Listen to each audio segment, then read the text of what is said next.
18 मार्च को उत्तराखंड के मुख्यमंत्री और मंत्रिपरिषद का होगा शपथ ग्रहण। पीएम मोदी और अमित शाह भी समारोह में करेंगे शिरकत। सीएम के नाम का औपचारिक ऐलान अभी बाकी। बीजेपी संसदीय दल की बैठक में मोदी ने दिखाई शक्ति, कहा ना बैठूंगा और ना ही आप लोगों को दूंगा बैठने। साथ ही मिशन 2019 के लिए दलितों और युवाओं पर खास ध्यान देने की अपील। सीएम मनोहर पर्रिकर ने विधानसभा में बहुमत साबित कर जीता विश्वास मत, समर्थन में पड़े 22 वोट। वहीं कांग्रेसी विधायकों में बगावत शुरू, विधायक विश्वजीत राणे ने दिया इस्तीफा। पंजाब में कैप्टन अमरिंदर सिंह ने 9 मंत्रियों के साथ ली सीएम पद की शपथ। राहुल गांधी, पूर्व पीएम डॉक्टर मनमोहन सिंह भी रहे मौजूद। नवजोत सिंह सिद्धू ने ली तीसरे नंबर पर शपथ। मोदी सरकार ने दी नेशनल हेल्थ पॉलिसी को मंजूरी, सभी को फ्री इलाज देने की मुफ्त महायोजना का रास्ता साफ। अब स्वास्थ्य पर खर्चा जीडीपी का 2.5, बेहतर होंगी स्वास्थ्य सेवाएं। नमस्कार, आप देख रहे हैं नेशनल लाइव और मैं हूं आपके साथ आयुष। बुलेटिन की शुरुआत करते हैं। गुरुवार को बीजेपी संसदीय दल की बैठक में पीएम नरेंद्र मोदी ने सांसदों से स्पष्ट कहा कि जनता ने बहुमत काम करने के लिए दिया है, ना कि आराम करने के लिए। मोदी ने सांसदों को सख्त संदेश देते हुए कहा कि ना मैं बैठूंगा और ना ही आप लोगों को बैठने दूंगा। मोदी ने सांसदों को 6 से 14 अप्रैल के बीच गंभीरता से काम करने के निर्देश दिए। बैठक की शुरुआत में ही पीएम मोदी ने सांसदों से सवाल किया कि क्या वो पेन और पेपर लेकर आए हैं या नहीं। जवाब मिलने से पहले ही उन्होंने सख्ती से कहा कि जो नहीं लाए उनके लिए मैं कुछ नहीं कर सकता। उन्होंने सांसदों से 6 अप्रैल बीजेपी का स्थापना दिवस और 14 अप्रैल अंबेडकर जयंती की तारीखों को नोट करने के लिए कहा। मोदी ने कहा कि सभी सांसदों को इस हफ्ते के दौरान पार्टी कार्यकर्ताओं के साथ बैठक करके शक्ति केंद्र स्थापित करें। मोदी ने सांसदों से कहा कि वो कार्यकर्ताओं के जरिए डिजिटल करेंसी और भीम ऐप के लिए जागरूकता फैलाने का भी काम करें। कार्यकर्ता सरकार की योजनाओं को लोगों तक पहुंचाने का काम करें। छोटे दुकानदारों को भीम ऐप और डिजिटल ट्रांजैक्शन के तरीके इस्तेमाल करना सीखने में मदद करें।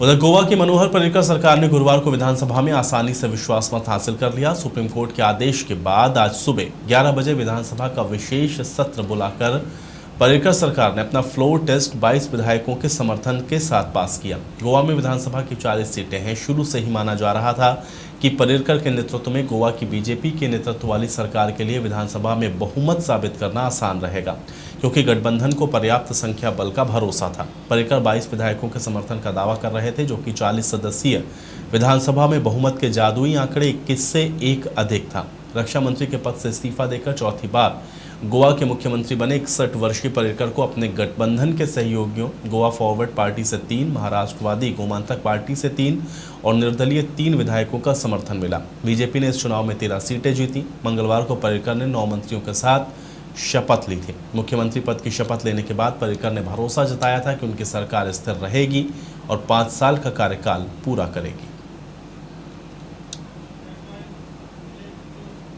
उधर कांग्रेस के वरिष्ठ नेता अमरिंदर सिंह ने गुरुवार को पंजाब के मुख्यमंत्री पद की शपथ ली। पंजाब के 26वें मुख्यमंत्री बने अमरिंदर ने दूसरी बार राज्य की बागडोर संभाली। चुनाव से आने पहले बीजेपी से कांग्रेस में शामिल हुए नवजोत सिंह सिद्धू ने बतौर कैबिनेट मंत्री तीसरे नंबर पर शपथ ली। सिद्धू ने शपथ के बाद सम्मान में अमरिंदर सिंह के पैर छुए। अमृतसर सीट से चुनाव जीतने वाले सिद्धू को दिए जाने वाले विभाग पर सभी की नजरें हैं। ऐसी चर्चा है कि वो डिप्टी सीएम बनना चाहते हैं। हालांकि उनके तीसरे नंबर पर शपथ लेने से इसकी संभावना अब कम नजर आ रही है। शपथ ग्रहण समारोह में पूर्व प्रधानमंत्री मनमोहन सिंह और कांग्रेस उपाध्यक्ष राहुल गांधी समेत कांग्रेस के कई बड़े नेता मौजूद थे। अमरिंदर ने अपनी टीम में 9 विधायकों को मंत्री बनाया। पीएम नरेंद्र मोदी ने अमरिंदर सिंह को पंजाब के सीएम बनने पर बधाई भी दी। उधर 5 राज्यों के चुनाव परिणाम आने के तुरंत बाद मोदी सरकार ने स्वास्थ्य सुधार की दिशा में एक बड़ा दांव खेला। कैबिनेट ने बुधवार को राष्ट्रीय स्वास्थ्य नीति को मंजूरी दे दी। नई हेल्थ पॉलिसी के तहत अब हर किसी को सरकारी इलाज की सुविधा मिलेगी और मरीज को इलाज के लिए मना नहीं किया जा सकेगा। पॉलिसी में मरीजों के लिए बीमा का भी प्रावधान है। अब मरीजों को प्राइवेट अस्पताल में भी इलाज करवाने की छूट मिलेगी। विशेषज्ञों से इलाज के लिए लोगों को सरकारी या निजी अस्पताल में जाने की छूट होगी। स्वास्थ्य बीमा योजना के तहत निजी अस्पतालों को ऐसे इलाज के लिए तय रकम दी जाएगी। ऐसे में नए अस्पताल बनाने में लगने वाले धन को सीधे इलाज पर खर्च किया जा सकता है। इस समय देश में डॉक्टर से दिखाने में 80% और अस्पताल में भर्ती होने के मामले में 60% हिस्सा प्राइवेट सेक्टर का है। लेकिन प्राइवेट सेक्टर में जाने वाले लोगों में अधिकतर को अपनी जेब से ही इसका भुगतान करना होता है। प्रस्ताव में व्यापक स्वास्थ्य सुविधाएं देने की बात कही गई। इसके तहत मातृ और शिशु मृत्यु दर घटाने के साथ साथ देश भर के सरकारी अस्पतालों में दवाइयाँ और रोगों की जांच के सभी साधन की उपलब्धता सुनिश्चित होगी। प्रस्ताव के अनुसार जिला अस्पताल और इसके ऊपर के अस्पतालों को पूरी तरह से सरकारी नियंत्रण से अलग किया जाएगा और इसे पब्लिक प्राइवेट पार्टनरशिप प्रोजेक्ट में प्राइवेट पार्टी को भी इसमें शामिल किया जाएगा। पॉलिसी के पास होने के बाद स्वास्थ्य पे खर्चा जीडीपी का 2.5% हो जाएगा और इससे 3 लाख करोड़ तक के पहुंचने की उम्मीद है।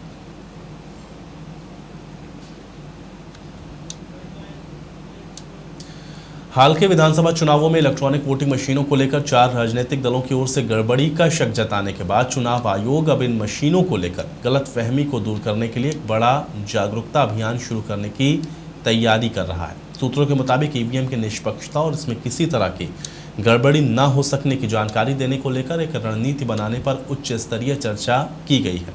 चुनावी प्रक्रिया और ईवीएम पे भरोसे को बरकरार रखना सुनिश्चित करने के लिए चुनाव आयोग राजनीतिक दलों, मीडिया और जनता सहित सभी पक्षों को इसमें शामिल करना चाहता है।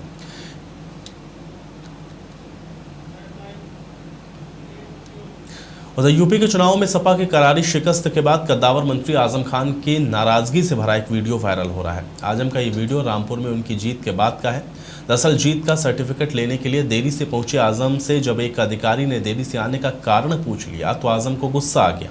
वीडियो में आजम अधिकारी को धमकाने के साथ साथ अपने एहसान गिनाते हुए भी नजर आ रहे हैं।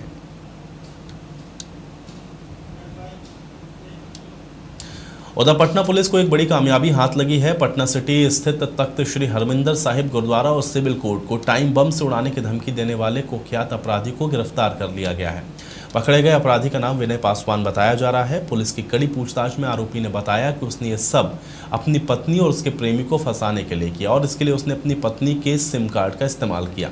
कड़ी छानबीन के बाद पुलिस ने आरोपी को पटना सिटी के भद्रघाट से गिरफ्तार किया। साथ ही ये भी बताया गया कि इस व्यक्ति पर पहले से ही कई थानों में आपराधिक मामले दर्ज है। फिलहाल पुलिस आरोपी से अब सख्ती से पूछताछ कर रही है। 28/2/17 को टाइम बम से गुरुद्वारा को उड़ाने की धमकी मिली थी। इसी कांड में पहले तो एक दुकानदार की गिरफ्तारी हुई थी जिसने फॉल्स सिम दिया था और पूनम देवी के नाम से वो मोबाइल नंबर 98527923 था जिसमें पूनम देवी के नाम पर वो सिम लिया गया था। जब इस मामले की तहकीकात की गई तो पूनम देवी द्वारा बताया गया कि ये उसके द्वारा लिया ही नहीं गया है और उसके पहले पति के द्वारा वो लिया गया है, जिसके आधार पर ये विनय पासवान को गिरफ्तार किया गया नदरघाट से। विनय पासवान कौन है? विनय पासवान एक कुख्यात अपराधी है जो ओबरा और दाऊदनगर और अन्य शाहजहांपुर से डकैती और मर्डर के कांडों में ये जेल जा चुका है।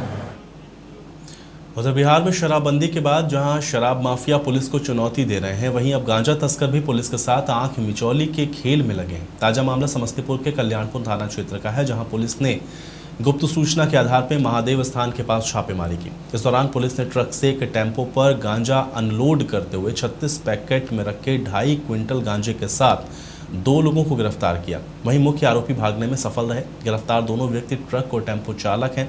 गिरफ्तार तस्करों के मुताबिक ये गांजा त्रिपुरा से लाया गया था और खगड़िया के अलौली भेजा जाना था। आपको बता दें कि बरामद गांजे की कीमत तकरीबन 5 से 7 लाख रुपए के बीच बताई जा रही है। कल्याणपुर थाना क्षेत्र में महादेव स्थान के पास एक ट्रक है जिस पर गांजा लदा हुआ है। तो तुरंत थानेदार को कहा गया, तो टीम बना करके जब वो छापामारी वहाँ पर किए तो एक ट्रक जिसका रजिस्ट्रेशन नंबर TR101G1738 है वो मिला। वहाँ पर 2 टेम्पू भी लगा हुआ था जहाँ लोड किया जा रहा था कुछ चीज़। जब उसकी जांच की गई, तलाशी ली गई तो उसमें से 36 पैकेट गांजा बरामद हुआ है जिसका वजन करीब 2.5 क्विंटल है। 5-7 आदमी थे, 2 आदमियों को पकड़ा गया। एक टेम्पू चालक है और एक ट्रक चालक है। ट्रक चालक त्रिपुरा का रहने वाला है और पूछताछ में ये बात आई है कि एक आपके हरिनारायण यादव उर्फ हीरालाल साकिन सोनियार थाना अलौली जिला खगड़िया के रहने वाले हैं। उन्हीं के द्वारा ये मंगाया गया था और फिर वहाँ से अनलोड होकर के उन्हीं को जाता। तो ये समस्तीपुर जिला अंतर्गत दूसरी बड़ी खेप मिली है 1 माह के अंतराल पर ही। तो प्रदेश में बाल मजदूरी और सड़कों के किनारे भीख मांग रहे बच्चों के बचपन को बचाने के लिए यमुनानगर में स्टेट क्राइम ब्रांच और यमुनानगर चाइल्ड लाइन की टीम और लेबर डिपार्टमेंट ने संयुक्त रूप से एक ऑपरेशन चलाया, जिसमें 3 अलग अलग जगहों से बाल मजदूरी कर रहे बच्चों का रेस्क्यू कर उन्हें वहां से बालकुंज भेजा गया। दरअसल ज्वाइंट ऑपरेशन चाइल्ड लाइन के कोऑर्डिनेटर और स्टेट क्राइम ब्रांच की एएसआई मुकेश कुमारी ने बताया कि बाल मजदूरी और सड़कों पर भीख मांग रहे बच्चों के बचपन को बचाने के लिए आज पूरे शहर में ये ज्वाइंट ऑपरेशन चलाया गया। इसके साथ ही 3 बच्चों को बाल मजदूरी करते हुए पकड़ा गया। जो दुकानदार बाल मजदूरी करवा रहे थे उनका चालान काटा गया। अब इन बच्चों को छछरौली बालकुंज भेजा जाएगा, जहां पर इनके घर वालों को बुलाकर उनकी काउंसलिंग की जाएगी और उनके बच्चों को उनके सुपुर्द कर दिया जाएगा। ये स्टेट क्राइम ब्रांच पंचकुला से टीम आई हुई है, साथ में लेबर डिपार्टमेंट यमुनानगर और चाइल्ड लाइन यमुनानगर में मिलकर ये बाल मजदूरी और जो भिखारी जो बच्चे हैं भीख मांगते हैं जगह जगह पर, उनके लिए रेस्क्यू ऑपरेशन चलाया हुआ है। ये जैसे छोटे बच्चे हैं उनसे अगर जो मतलब काम करवाते हैं दुकानदार तो चालान करवाते हैं। और हापुड़ में बिजली विभाग के अधिकारियों और कर्मचारियों के दबंगई का मामला सामने आया है। दरअसल यहां पे बिजली विभाग के कर्मचारियों पे बिजली चेकिंग के नाम पर जबरन घरों में घुसकर महिलाओं से मारपीट और छेड़छाड़ करने के आरोप लगे हैं। बिजली विभाग के अधिकारियों की माने तो कोटला के घरों में बिजली चोरी की जा रही थी, जिसको लेकर सुबह चेकिंग की गई, लेकिन बिजली चोरी करने वालों ने ही बिजली कर्मचारियों के साथ मारपीट की। छेड़छाड़ और मारपीट की घटना से साफ तौर पर इनकार किया गया। फिलहाल पुलिस को महिलाओं और बिजली विभाग के कर्मचारियों की ओर से तहरीर दे दी गई। अब पुलिस दोनों की तहरीर पर मामले को गंभीरता से ले रही है। यहाँ पे हमारे नीचे मीटर लग रहा है जीने में तो देखना था, ऊपर आकर उल्टा सीधा लड़के से कहा तुम्हारी टेबल में जो है ना वो हो रहा था, क्योंकि हमने नया टेबल लगाया तो वहाँ तक अंदर तक पहुँच ना पाया। क्या क्या करा इन्होंने घर में? क्या तो उल्टा सीधा बताया उन्होंने, लड़कियों को उल्टा सीधा मार पीटने को तैयार हो गए। लोग चोरी भी करेंगे और उसके बाद में मतलब सीना चोरी भी करेंगे, मारपीट भी की गई है। जैसा आपके कर्मचारी घर में घुस गए, क्या किसी के घर में घुसकर ऐसे कर सकते हैं? ऐसा नहीं है, पहले महिलाओं के साथ दरवाजा खुलवाया है, खटखटाने के बाद में दरवाजे में एंट्री करी गई है, बिल मांगा गया, बिल मांग के नहीं, जब देख के नहीं तब केबल को चेक किया गया तो उसमें चोरी करते हुए पाया गया। और हापुड़ के थाना देहात क्षेत्र में एक युवक ने ट्रेन के आगे कूदकर आत्महत्या कर ली। आसपास से गुजर रहे लोगों ने इस घटना की जानकारी पुलिस को दी। पुलिस ने घटनास्थल पर पहुंचकर शव को पोस्टमार्टम के लिए भेज दिया और अज्ञात युवक के शव की शिनाख्त करने में लग गई। इसके साथ ही हत्या है या फिर आत्महत्या, पुलिस इसकी भी जाँच कर रही है। यहाँ पर एक लाश मिली है जो रेलवे लाइन पर लेटा हुआ था, उसमें गर्दन अलग अलग। सुसाइड कराया क्या लग रहा है? जैसे हो सकता है सुसाइड करा हो। और आगरा के एतमाद-दौला इलाके में एक मीडिया कर्मी के घर हमले की घटना सामने आई है। इसमें कुछ बाइक सवार बदमाशों ने गोलियों से हमला कर दिया। स्थानीय लोगों की माने तो घटना के वक्त पत्रकार अजयेंद्र चौहान परिवार के साथ घर पर मौजूद थे। इस दौरान करीब आधा दर्जन बाइकों पर सवार बदमाशों ने उनके घर पर फायरिंग शुरू कर दी और मौके से फरार हो गए। घटना के बाद से पूरे इलाके में दहशत है। सूचना मिलने पर पुलिस भी मौके पर पहुंची और हालात का जायजा लिया। फिलहाल पुलिस ने मामला दर्ज करके जांच शुरू कर दी है।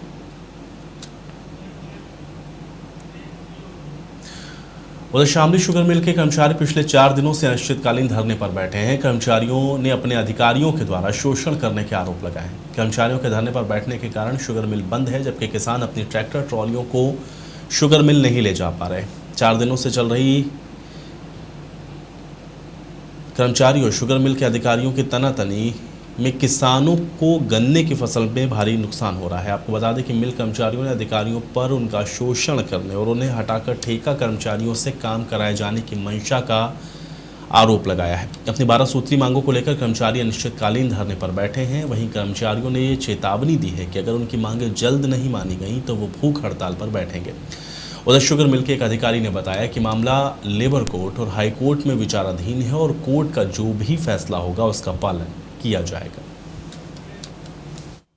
कर्मचारियों के लिए जो हम यूनियन वालों ने उनके हितों का समझौता कर रखे, एग्रीमेंट किया हुआ है, उस सारे एग्रीमेंट को समाप्त करने के लिए और 235 जो नियमित कर्मचारी हैं उन कर्मचारियों को हटा करके अवैध ठेका पर काम देने के लिए इन्होंने शुरुआत किया। हमारी मांग यह है कि कर्मचारियों के लिए अभी वेज रिवीजन हुआ, उसके शासनादेश का पालन का लाभ सभी प्रतिष्ठान के कर्मचारियों को मिलना चाहिए।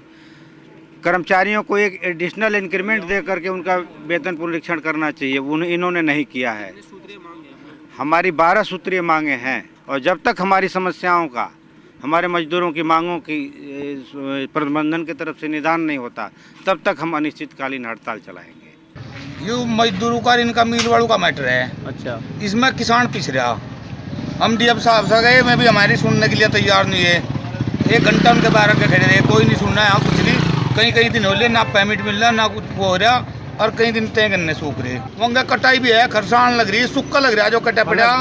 वंगा किसान वो जो है डांगरू को चारा नहीं मिल रहा, सब परेशानी है।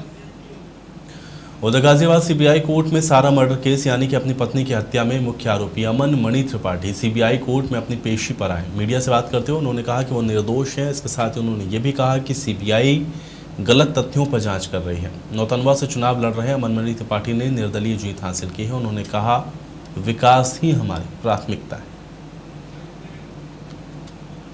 देखिए, मैंने कई बार यहाँ से लेकर के लखनऊ तक बहुत से हमारे पत्रकार साथियों ने मुझसे पूछा, मैंने बताया कि आई एम इनोसेंट, और कई बार बताया कि आई एम इनोसेंट। मुझे फॉल्सली इम्प्लिकेट किया गया है इस केस में।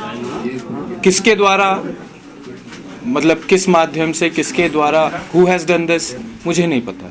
नौतनवा के लोग हमें बड़े अच्छे से जानते हैं हम निर्दोष हैं, और मेरे पिताजी ने जो विकास नौतनवा के लिए, महाराजगंज के लिए, पूर्वांचल के लिए किया है, मैं उन्हीं के पथ चिन्हों पे चल करके, उन्हीं के द्वारा दिखाए गए रास्ते पे आगे चल करके जो विकास का कार्य नौतनवा विगत कई वर्षों से रुक गया है, हैज़ बीन स्टॉप देयर, उसको मैं।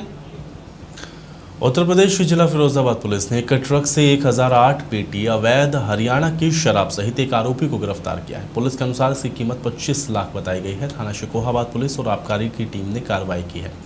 आरोपी को गिरफ्तार करके पुलिस ने जांच शुरू कर दी है। पुलिस अधीक्षक का कहना है कि शराब की भारी खेप में किसी राजनीतिक दल या माफिया का भी हाथ हो सकता है। ये जनपद फिरोजाबाद अंतर्गत शराब माफिया पर पूर्णतः लगाम लगाने के लिए मेरे द्वारा मेरे समस्त राजपत्रित अधिकारियों को निर्देश दिए गए थे और सख्त निर्देश दिए गए थे। उसी अनुक्रम में हमारे सीओ शिकोहाबाद श्री अजय कुमार के पर्यवेक्षण में सोमपाल सैनी इंस्पेक्टर शिकोहाबाद ने अपनी पूरी टीम के साथ और यूपी 100 की टीम के साथ मिल करके एक बड़ी कामयाबी हासिल की है, जिसमें एक टाटा ट्रक 10 टायरा, जिसमें 1008 पेटियां यानी करीब 48,000 बॉटल्स शराब पकड़ी है, जो कि विस्की है और ये चंडीगढ़ में बनाई जाती थी। उधर भिवानी के लोहारू रोड स्थित नई अनाज मंडी के सामने का अज्ञात व्यक्ति का शव मिलने से सनसनी फैल गई है। लोगों ने इसकी सूचना पुलिस को दी। पुलिस ने मौके पर घटनास्थल पहुंचकर शव को अपने कब्जे में लिया और पोस्टमार्टम के लिए सामान्य अस्पताल भेज दिया। शव पर किसी भी प्रकार के चोट के निशान नहीं है। हालांकि मृतक की पहचान अब तक नहीं हो सकी है। गंदे नाले की तरफ एक डेड बॉडी मिली है, डेड बॉडी पड़ी है, तो जिसके पास हमने जाकर देखा उसके नाम नंबर तो कुछ हाथ वगैरह में कोई निशान तो है नहीं, और उसके बारे में पता किया जाएगा कहाँ का है, उसके बाद उचित कार्रवाई की जाए। तो ये तो डॉक्टरी परीक्षण के बाद ही बतलाया जाएगा कि क्या है। उधर संभल के चंदौसी पुलिस थाना इलाके में होली के दिन 2 समुदायों के बीच मारपीट होने का मामला सामने आया है। दोनों पक्षों में झगड़ा उस वक्त हुआ जब होली का जुलूस निकल रहा था। झगड़े में दोनों समुदाय के लोग घायल हो गए। पुलिस ने इस पूरे प्रकरण को दर्ज कर लिया है। पुलिस ने दोनों समुदाय के लोगों के बयान के आधार पर जांच शुरू कर दी।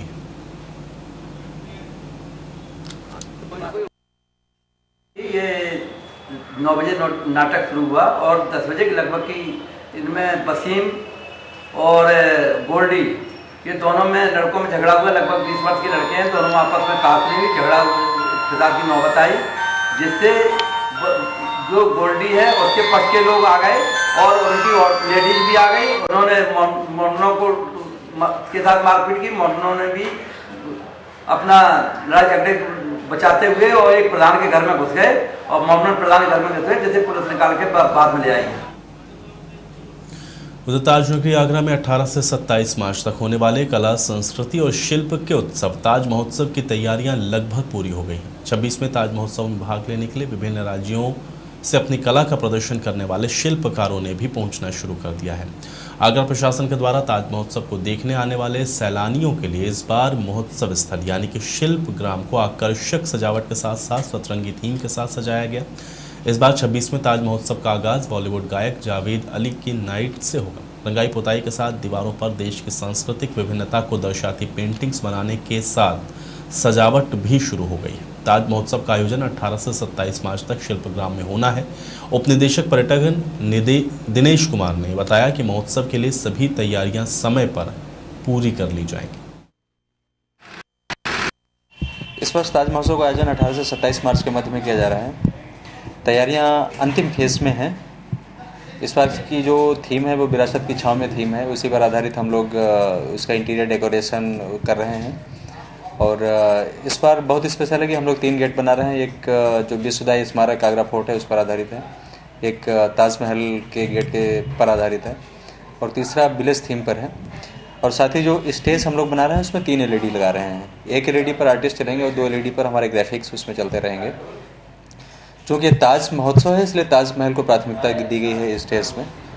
और अब तैयारियां अंतिम फेज में है और सारे आर्टिस्ट तय हो गए हैं, सबका प्रोग्राम निश्चित हो गया है, सबका प्रोग्राम आ गया है। इसमें ओपनिंग में जावेद अली आ रहे हैं इसमें, और जो क्लोजिंग है वो ममता शर्मा इसमें परफॉर्म करेंगी। अनूप जलोटा इसमें आ रहे हैं, संजीवनी बॉलीवुड सिंगर हैं वो आ रही हैं, अभिजात सावंत हैं वो आ रहे हैं। देवरिया में युवकों को विदेश भेजने के नाम पर ठगने का मामला सामने आया है, जिसमें फर्जीवाड़ा करने वाले फर्म ने 400 से ज़्यादा लोगों से करोड़ों रुपए की ठगी को अंजाम दिया है।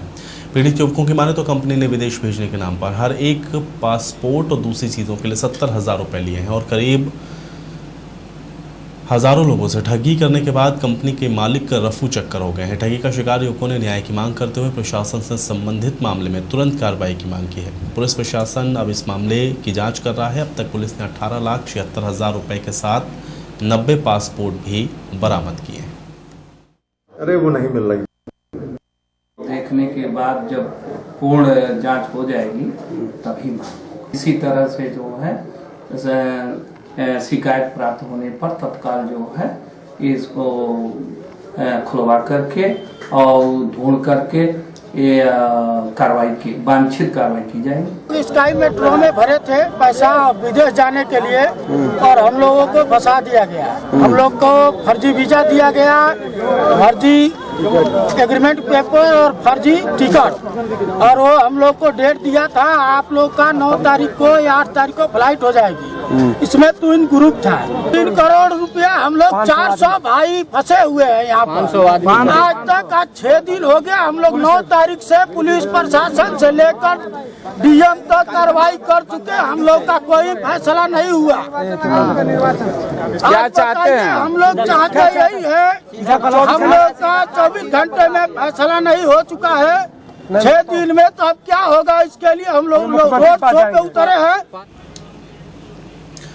पूर्व कांग्रेस की सांसद प्रिया दत्त ने उत्तर प्रदेश में कांग्रेस के खराब प्रदर्शन पर पार्टी पर निशाना साधा। हालांकि उन्होंने कांग्रेस उपाध्यक्ष राहुल गांधी का बचाव किया। प्रिया दत्त ने कहा कि राहुल अच्छे लीडर हैं, वो अपना सर्वश्रेष्ठ कर रहे हैं। उन्होंने पार्टी को नई दिशा देने की कोशिश की है।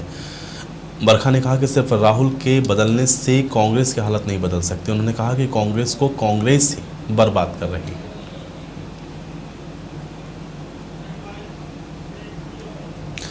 उधर फिल्म अभिनेता मनोज बाजपेयी ने फिल्म इंडस्ट्री में भाई भतीजावाद के बयान पर कंगना का समर्थन किया। उन्होंने कहा कि वो कंगना के कायल हैं। मनोज बाजपेयी ने यह भी कहा कि कंगना रनौत बहुत ही बेहतरीन अभिनेत्री हैं।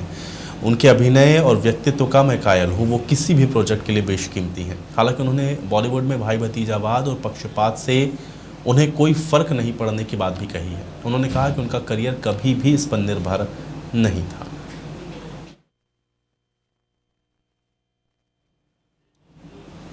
तेलुगु फिल्म निर्देशक एस राजामौली की फिल्म बाहुबली 2 का ट्रेलर यूट्यूब पर रिलीज होते ही छा गया है। चंद घंटों के अंदर ही 3.5 लाख से ज़्यादा इसको व्यूज़ मिल चुके हैं। इस ट्रेलर का लोग बेसब्री से इंतजार कर रहे थे। रिलीज होने के कुछ देर के बाद ही ट्रेलर ट्विटर के टॉप ट्रेंड्स में शामिल हो गया। खबर तो ये भी है कि निर्माता शोभू यार्लागदा फिल्म के ट्रेलर को तेलंगाना और आंध्र प्रदेश के तकरीबन 300 सिनेमाघरों में रिलीज करेंगे। तो इस बुलेटिन में मेरे साथ फिलहाल इतना ही, लेकिन आप बने रहिए नेशन लाइव के साथ। नमस्कार।